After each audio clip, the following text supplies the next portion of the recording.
Olá, eu sou o aluno Tubi de Oliveira Neto, sou aluno de oitavo semestre do curso de Ciência da Computação da UFPA. Minha matrícula é 2017 0494006 e o meu tema de seminário da disciplina de Sistemas Distribuídos é o de e-learning. Essa daqui é uma agenda com os pontos que eu vou passar nessa apresentação. Vou começar pela introdução. Vou fazer uma fundamentação teórica que eu vou abordar melhor algumas terminologias para caracterizar a pesquisa que eu vou trazer. Daí eu vou falar da definição de e-learning, dos componentes principais do e-learning, benefícios dessa modalidade e críticas ou desvantagens também dessa modalidade.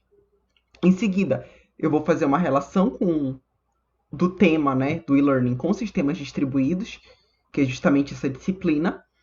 Vou citar alguns sistemas distribuídos de apoio ao e-learning. Eu vou falar do Google Classroom, mas ele tem funcionalidades muito similares ao Moodle e ao Microsoft Teams. Enfim, isso eu vou abordar mais posteriormente. E eu também vou falar do Quizzes. Por fim, eu vou concluir e apresentar as referências bibliográficas que eu utilizei para fundamentar todo esse trabalho aqui. Tá, para começar, a gente tem que falar que nos últimos anos o tema de transformação educacional, ou seja, de ressignificar os processos educacionais, ganhou bastante destaque.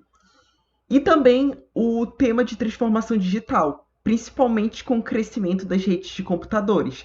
A transformação digital, ela diz respeito a aplicar soluções de tecnologias de informação em problemas que utilizavam antes apenas soluções convencionais. Está muito ligado ao conceito de automatização. E nesse ano de 2020 e 2021, nós tivemos a pandemia de Covid-19, então nós tivemos necessidade de distanciamento social e, consequentemente, isso afetou as aulas presenciais. E, nesse sentido, o e-learning, que é o emprego de tecnologias de informação no processo de ensino-aprendizagem com foco no aluno, ele ganhou ainda mais importância. Então, o objetivo desse trabalho, tendo colocada já essa importância do e-learning nesse contexto todo, é de explicar essa metodologia. Então, como eu falei anteriormente, eu vou falar bastante das definições do e-learning, dos benefícios, das críticas, dos componentes que precisa ter.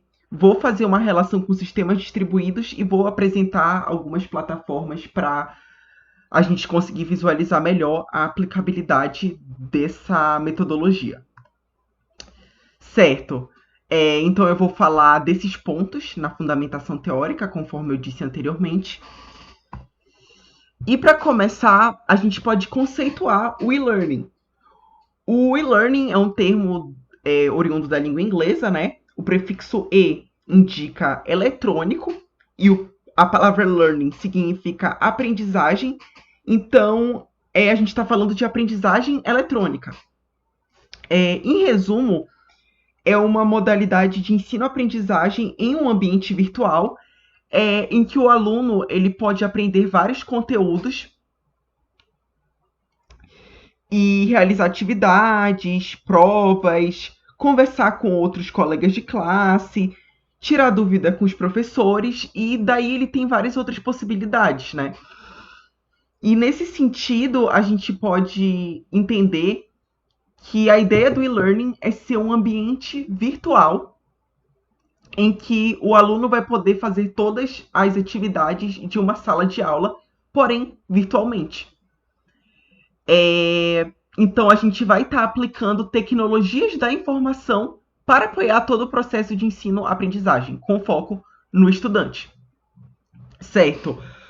O e-learning ele é muito baseado nos sistemas de gerenciamento de aprendizagem, que eu coloquei aqui nesse quarto tópico, como os LMS, Learning Management Systems. Então, a gente vai ter sistemas que vão dar suporte à implementação dessas salas de aulas virtuais e todas esses requisitos que eu falei anteriormente, ou seja, a aprendizado de conteúdos, realização de atividades, provas, comunicação com outros estudantes, tirar dúvida com os professores, enfim. Uma observação muito importante é que o EAD, que é o ensino à distância, ele difere de e-learning. Enquanto o ensino presencial ele ocorre no mesmo local físico, ou seja, os professores e os estudantes vão estar no mesmo local geográfico, o ensino à distância ele se dá em lugares remotos, em lugares distantes geograficamente falando. E o e-learning, né, que é esse emprego de todas essas tecnologias para o processo de ensino-aprendizagem, ele pode servir tanto ao EAD como ao ensino presencial. A gente pode ter, por exemplo, o blended learning, que seria a mesclagem do inglês, a tradução disso seria a aprendizagem mesclada, né? Então a gente pode ter o ensino presencial apoiado do e-learning. Por exemplo, o professor ele pode ministrar as aulas dele normalmente em sala de aula física, porém a entrega de atividades pode ser automatizada em alguma plataforma, por exemplo, algum sistema LMS. Então, isso que seria o blended learning, seria essa mesclagem do ensino presencial com o e-learning. Então, esse seria o conceito de blended learning e essa seria a diferença do EAD e do e-learning. O e-learning, essencialmente, ele é dividido em dois tipos.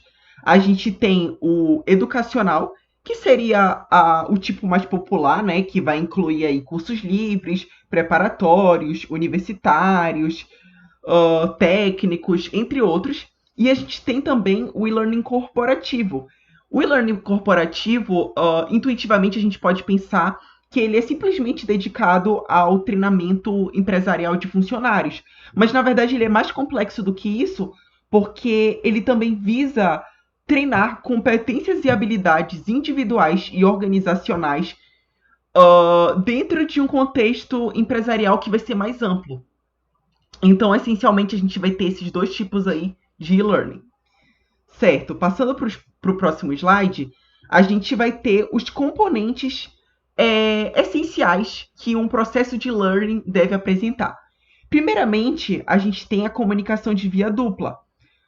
Isso significa que todos os participantes, tanto os alunos como os professores, eles vão ser emissores e receptores, ou seja, todos eles vão transmitir e receber informações.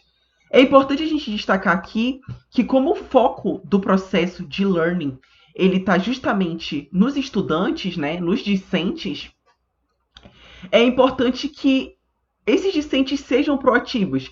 Então, tanto os alunos como os professores vão aprender e ensinar.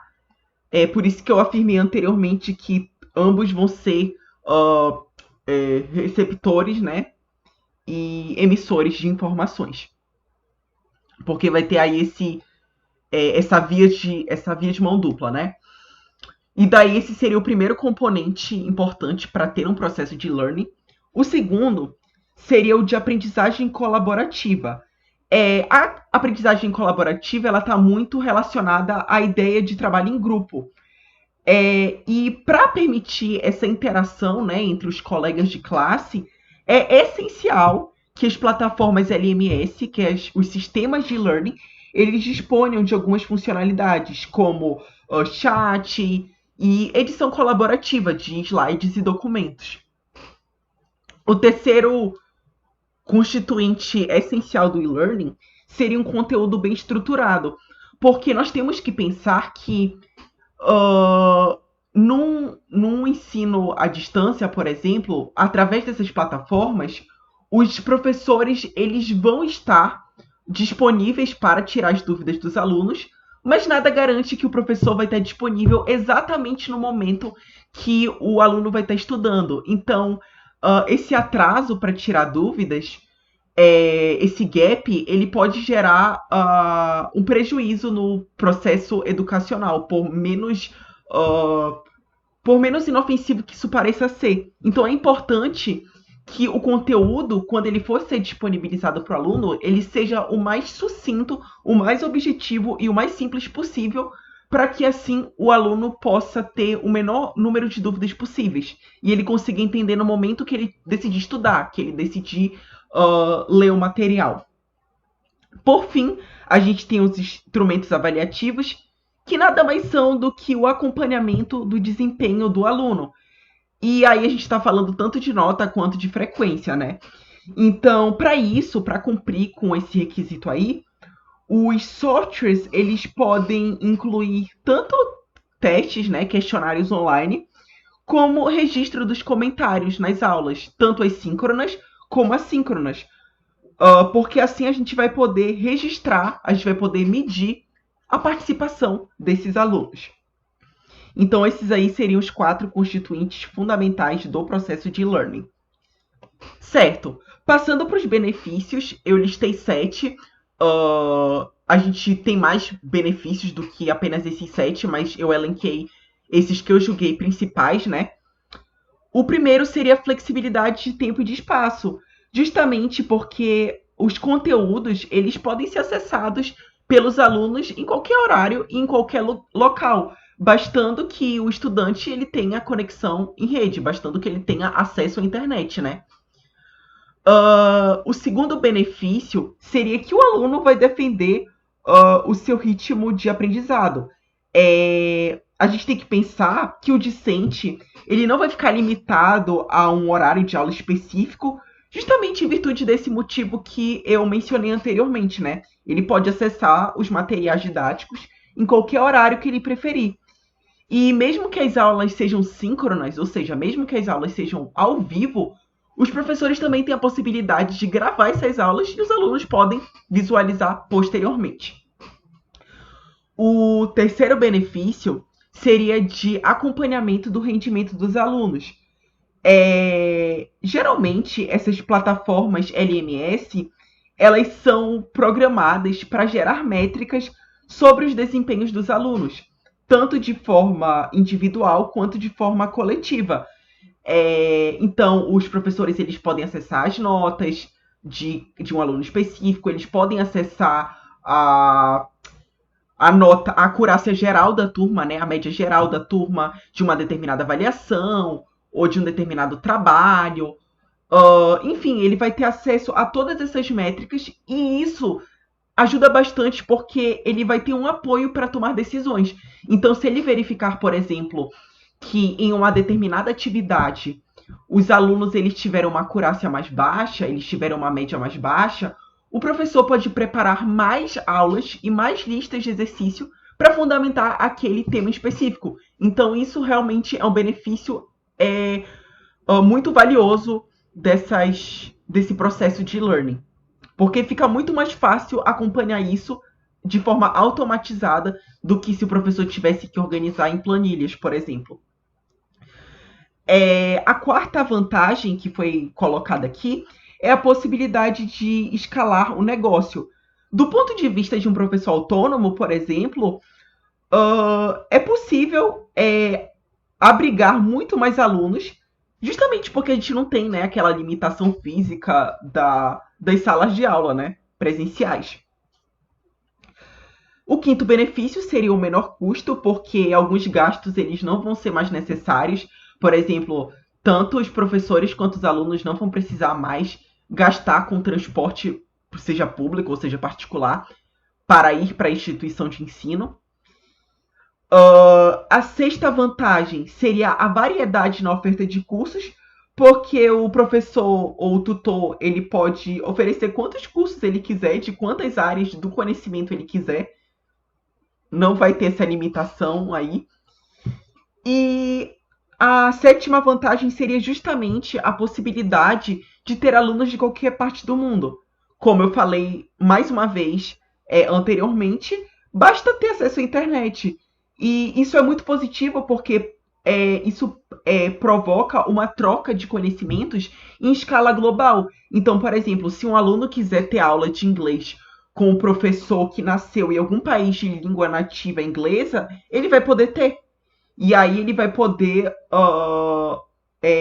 acrescentar ainda mais no seu aprendizado da língua inglesa. E isso também vale para qualquer linguagem ou para qualquer idioma, né? Ou para qualquer outro conhecimento que pode ser obtido em outros países. Certo. Entretanto, essa modalidade, ela tem, por assim dizer, algumas críticas, né? A primeira crítica, a primeira desvantagem seria justamente as limitações técnicas. Então, se a gente tiver algum problema de conexão com a internet, ou até mesmo a falta de recursos computacionais, já que alguns trabalhos eles exigem maior poder computacional para poder serem feitos, como trabalhos audiovisuais, isso pode prejudicar o acesso aos conteúdos e, do ponto de vista do professor, até a postagem desses conteúdos, né? E isso com certeza compromete todo o processo de ensino-aprendizagem. O segundo ponto que eu elenquei aqui foi em relação à dificuldade de adaptação às ferramentas. Então, dependendo do nível da instrução, né, que o indivíduo tem com operação de computadores, ou dependendo de quão complexa é a plataforma, a gente pode ter uma curva de aprendizado bastante alta de acesso à plataforma, e isso pode acabar gerando o abandono da plataforma, o abandono da modalidade de e-learning. A terceira questão que eu coloquei aqui foi uma limitação na socialização do aluno. Se a gente for parar para pensar, no caso, né, do ensino à distância apoiado com o e-learning, como o aluno ele não está fisicamente na sala de aula, ele pode ficar mais suscetível a se isolar e não dialogar com os outros colegas. E vale a gente destacar aqui que somente o ensino presencial ele permite alguns vínculos relacionais, a criação de certos tipos de laços entre os alunos e entre alunos e alunos e alunos e professores. E até mesmo entre professores e professores. Em seguida, a gente tem a questão da tecnofobia. Hoje em dia, infelizmente, algumas pessoas ainda apresentam certas resistências em relação ao uso de tecnologias e principalmente se essas tecnologias elas forem aplicadas em contextos que elas não eram aplicadas tradicionalmente, como é o caso do próprio processo de ensino-aprendizagem, né? O quinto ponto é a exigência de maior disciplina do aluno, porque se a gente for parar para pensar também, o discente ele precisa ter mais auto-organização, justamente porque não vai ter um horário de aula obrigatório definido nessas plataformas aí, nessas LMS. E por fim, a última crítica que foi citada aqui é que a preparação do curso online é mais demorada que a modalidade presencial. Então, além de preparar aulas e materiais como os professores deveriam fazer convencionalmente, eles também precisam aprender a utilizar as ferramentas e configurá-las, né, da maneira que for melhor para o curso que eles querem preparar. Então a gente tem essa questão aí do tempo mais demorado para a preparação do curso. Certo. E agora eu vou abordar a relação do tema com os sistemas distribuídos. Existem vários conceitos de sistemas distribuídos. Inclusive, na aula de sistemas distribuídos, o professor abordou 3 conceitos diferentes, com 3 referências diferentes. E eu coloquei essa referência aqui de conceituação de sistemas distribuídos, que é desses autores Colores, Dollimore e Kindberg, onde eles afirmam que sistemas distribuídos são sistemas onde componentes de hardware ou software localizados em computadores em rede vão se comunicar e coordenar as ações através de somente troca de mensagens. Então, por essa definição, e com base no que eu falei anteriormente, fica notório que as plataformas de Learning Management System, elas vão fazer um uso massivo de computação distribuída, Por exemplo, se a gente for pensar em uma funcionalidade básica dessas plataformas, por exemplo, se o aluno ele quiser acessar um material didático que está hospedado em uma dessas plataformas, ele vai ter que.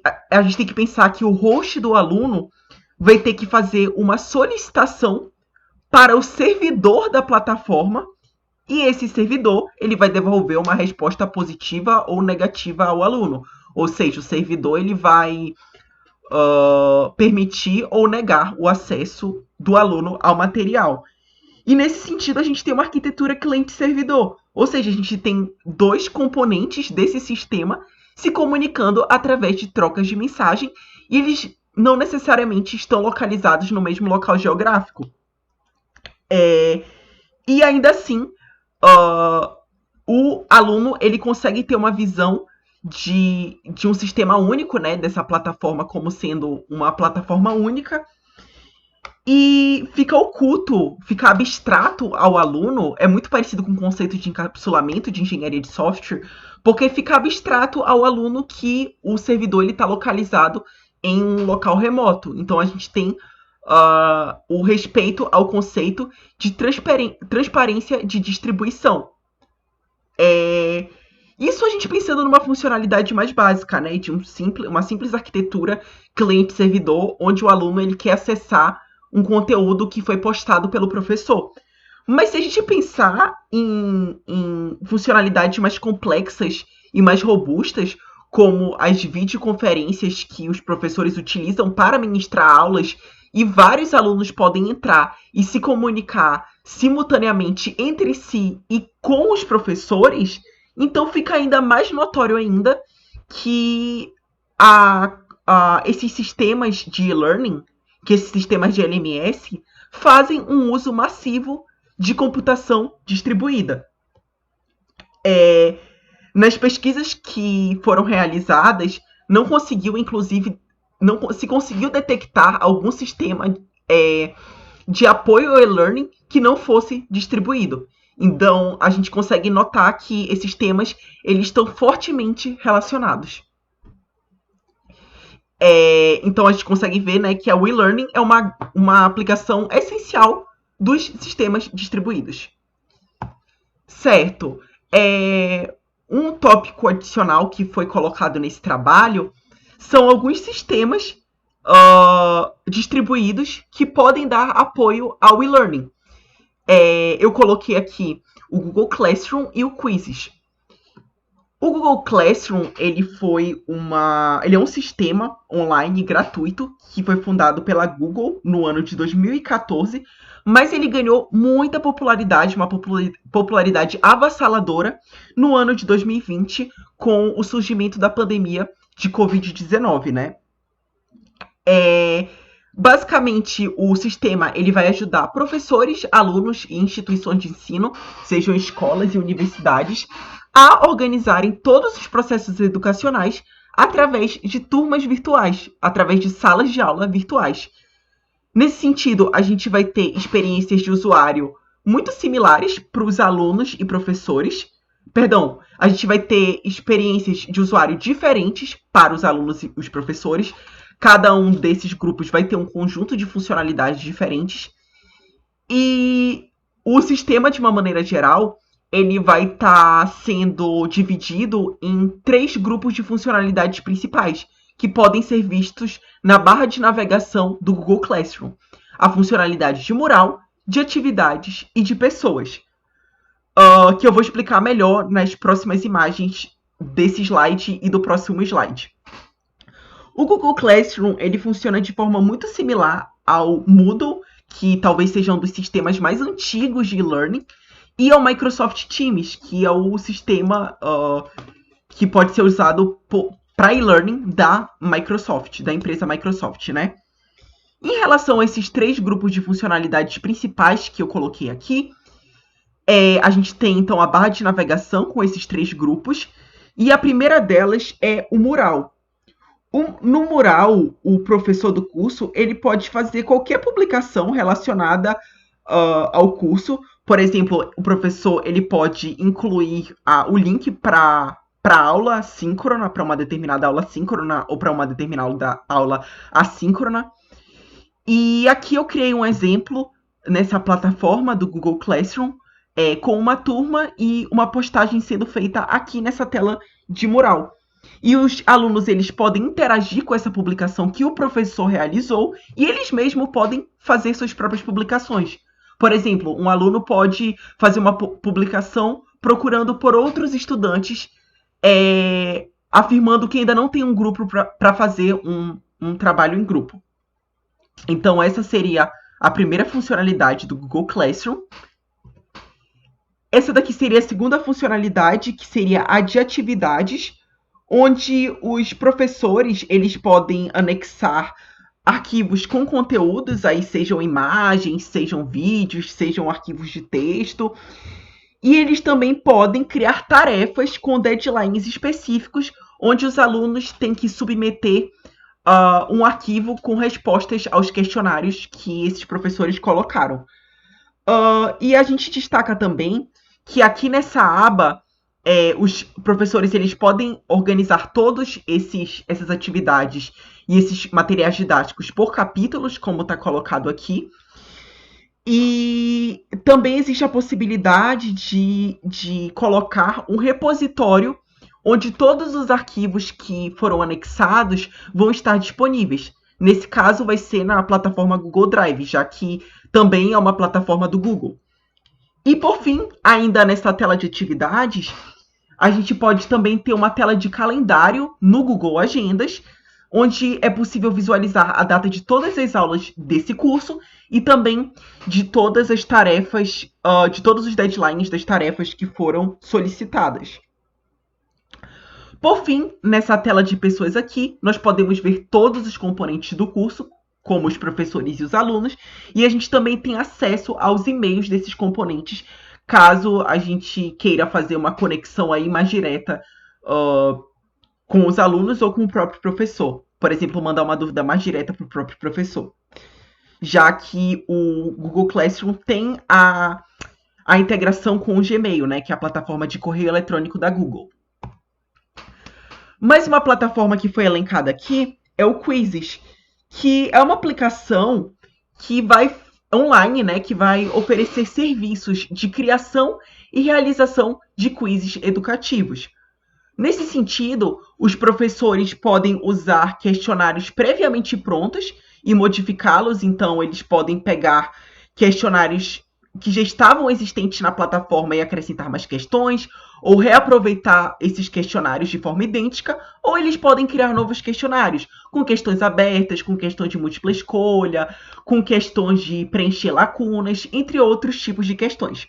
Esses quizzes, eles podem ser síncronos ou assíncronos, ou seja, o professor ele pode aguardar para que todos os alunos entrem numa sessão específica, numa sala específica, né? O professor, então, ele vai criar uma sessão, ele vai criar uma sala com código específico, encaminhar para os seus alunos e ele pode aguardar que todos esses alunos entrem nessa sessão para começar a realizar atividades de fato, ou esses quizzes podem ser assíncronos, ou seja, o professor manda o código para os alunos e os discentes eles realizam na hora que for preferível de fazer. No final da realização, os alunos podem conferir os seus desempenhos individuais e o professor também pode conferir algumas métricas em relação da turma. Ele pode conferir a acurácia geral, ele pode conferir quais foram as questões com mais acertos, com mais erros, o ranking de todos os alunos. E como colocado também anteriormente, isso é muito importante, porque isso vai apoiar de forma mais simples a tomada de decisão do professor. A partir da questão mais errada, por exemplo, o professor pode verificar qual o assunto que ele tem que trabalhar mais, qual o assunto que ele tem que disponibilizar mais materiais para os seus alunos. E essa plataforma é muito interessante porque ela apresenta recursos de gamificação que podem tornar o aprendizado mais estimulante e dinâmico. Por exemplo, quando o aluno estiver fazendo quiz, o professor pode dar a possibilidade de o questionário ter um tempo para concluir determinada tarefa, determinada questão, perdão. Ele pode oferecer a opção de dica que vai eliminar duas respostas erradas. Ele pode oferecer a possibilidade de duplicar os pontos da questão caso o aluno acerte a questão. Então, todos esses elementos aí que são da gamificação vão acabar tornando o aprendizado mais estimulante e dinâmico e podem fazer com que o aluno se sinta mais incitado a realizar essas questões, a realizar esses exercícios e assim absorver melhor os conteúdos. Essa daqui seria a tela principal do Quizzes, né? Então aqui a gente pode ver que a gente tem vários questionários distribuídos por tema. É possível pesquisar também um questionário de um tema específico, fazer uma busca textual, ver a atividade dos últimos quizzes que foram realizados, verificar de novo o desempenho desses quizzes.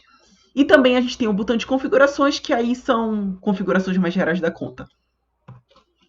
Para concluir esse trabalho, então, a contribuição que esse trabalho deixa é um aprofundamento do e-learning, que é novamente uma modalidade que aplica a tecnologia da informação para dar auxílio ao processo de aprendizagem dos estudantes e que foi um processo que ganhou uma popularidade considerável com a pandemia de Covid-19 devido às necessidades de isolamento social. E nesse trabalho, então, a gente tem uma fundamentação teórica do e-learning, os benefícios do e-learning, as desvantagens da prática e, além disso, a gente também tem os componentes fundamentais, né, que um processo de learning deve apresentar. A gente tem a relação desse tema com a disciplina em si, de sistemas distribuídos. A gente viu que esses temas são fortemente relacionados. E a gente também citou alguns exemplos de plataformas distribuídas que podem dar apoio ao e-learning. Algumas considerações sobre a pesquisa é que durante a realização dessas pesquisas não foram detectados muitos artigos que relacionassem sistemas distribuídos com e-learning. Então, eu tive que aprofundar bastante nesses dois temas, a partir de algumas referências, para poder relacionar esses dois temas a partir do meu entendimento próprio. E em relação a trabalhos futuros, a gente deve levar em consideração fazer análises mais minuciosas dessas plataformas de e-learning, para assim a gente analisar, né, possibilidades de melhorias que possam atenuar as desvantagens, as críticas à modalidade de learning que eu citei anteriormente. Essa daqui foram as referências bibliográficas utilizadas. Eu utilizei muitas das referências que o professor recomendou para o estudo de sistemas distribuídos, como os 3 autores que eu citei anteriormente, Tannenbaum, foi visto um pouco do livro do Kurose também, e alguns artigos online sobre o e-learning em si. O trabalho foi esse, então. Muito obrigada por assistir até aqui. Eu espero que os principais requisitos aí que haviam sido solicitados para a apresentação, para os slides e para o relatório tenham sido satisfeitos. Mais uma vez, muito obrigada.